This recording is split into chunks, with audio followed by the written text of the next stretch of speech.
Hello, everyone. I need to tell you about something that happened this week that is absolutely wild. Trump just crossed a line, and this time he hit a wall. He put his name on the Kennedy Center. Yeah, you heard that right. Overnight, no warning, no asking Congress. He slapped Trump in gold letters on a historic memorial. Can he do that? What's the Senate saying? And most importantly, will that name stay there? I'm about to tell you the truth, because this isn't just about a name change. This is about testing the limits of power, and the results affect all of us. Welcome to Kimmel in Focus. We don't sugarcoat things here. We tell it straight. If you haven't subscribed yet, hit that button right now, because I'm going to walk you through every detail of this story. Subscribe, turn on notifications. Let's get into it.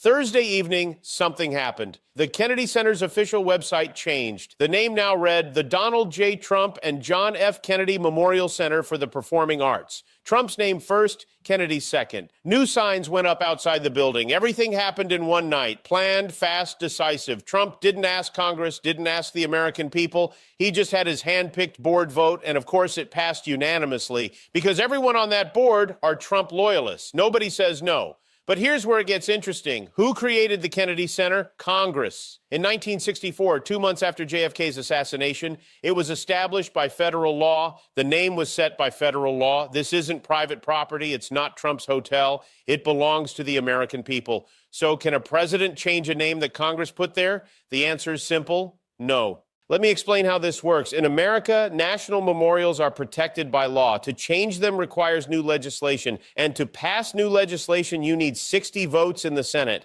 Can Trump get that? Absolutely not. Democrats are already against it. But it's not just Democrats. Some Republicans are uncomfortable, too, because this sets a precedent. Tomorrow, another president comes in, changes Reagan National Airport, adds their name to the Lincoln Memorial. Once you open that door, it's hard to close. The Senate spoke clearly. This isn't legal. Congressional approval is required. Trump can put up all the signs he wants, but that name change isn't legally valid. What did the Kennedy family do? They reacted immediately. Maria Shriver, JFK's niece, posted on social media, "I can't comprehend this. It's unbelievable. What's next? Is he going to rename the Lincoln Memorial the Trump Lincoln Memorial?" Carrie Kennedy went even further. "The moment Trump's term ends, I'm taking that sign down." And she wasn't joking, because that sign isn't legal. It's just a sticker, a temporary show for Trump's ego. Why did Trump do this? Simple answer: legacy. He wants to be remembered. He wants his name everywhere. But here's the problem. Presidents are usually memorialized after they die, after their service ends, after their legacy settles.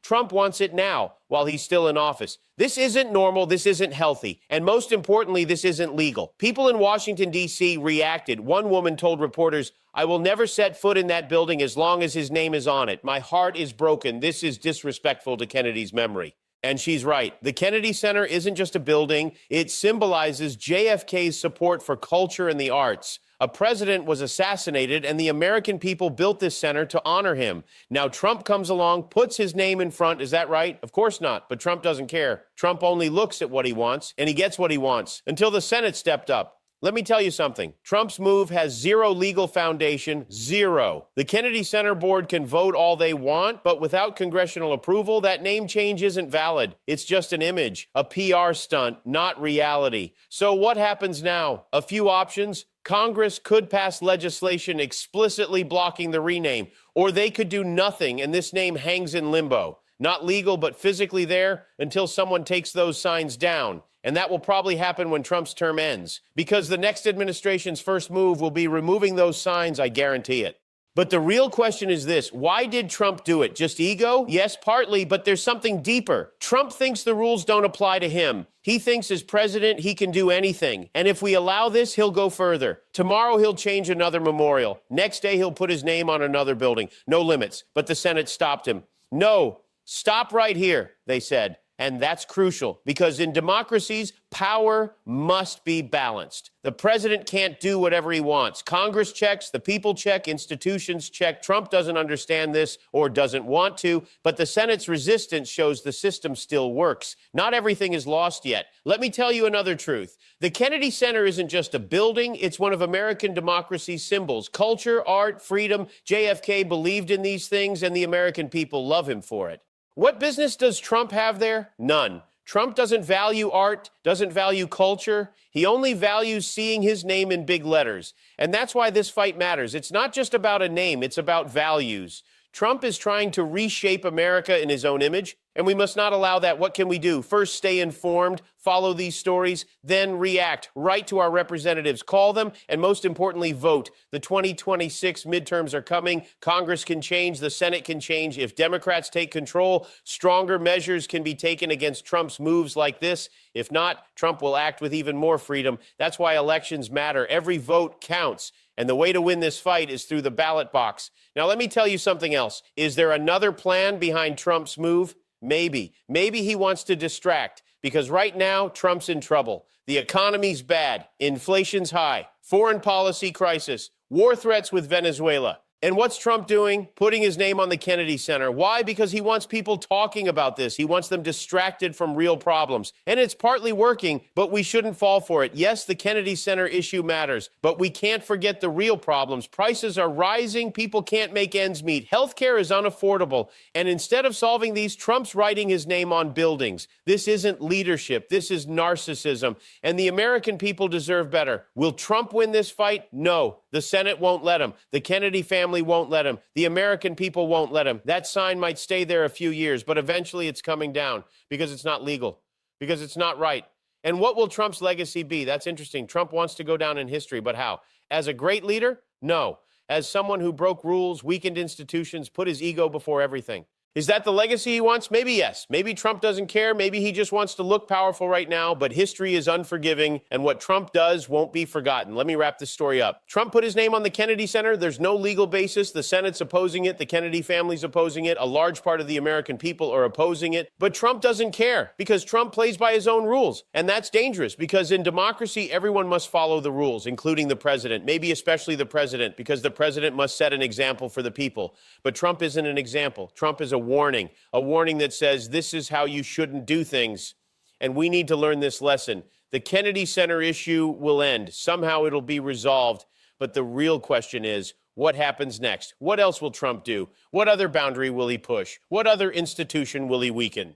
And will we let him? That's the real question, because Trump is testing how far he can go. And if we don't react, he'll go further. Let me tell you more. This event isn't isolated. It's part of Trump's broader strategy. He's building a $300 million ballroom at the White House. He demolished the historic East Wing. Now he's putting his name on the Kennedy Center.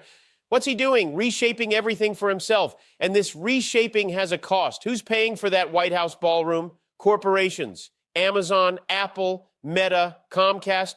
Why? Because they need the government. They need permits, regulations, deals. And what does Trump give them? Access. Private dinners, meetings, photo ops, all happening in that ballroom. Corporate names will be engraved on the walls, a complete corruption showcase. But Trump makes it seem normal. Private funding, he says. No taxpayer money, he says. But the truth is, these companies aren't just giving money. They're buying influence, buying policy, buying the future. And the Kennedy Center issue follows the same logic. What's Trump doing by putting his name there, showing his power, saying, I can break the rules, and saying, nobody can stop me? And some people believe it. But reality is different. The Senate said stop. The Kennedy family said stop. The American people said stop. And now Trump's cornered because that sign might be there, but it's not legal, not legitimate. Why does Trump act this way? Why is he so obsessed with putting his name everywhere? The answer is psychological. Trump's entire life is built on branding. He wants to see his name everywhere because it gives him power, importance. But the presidency is different.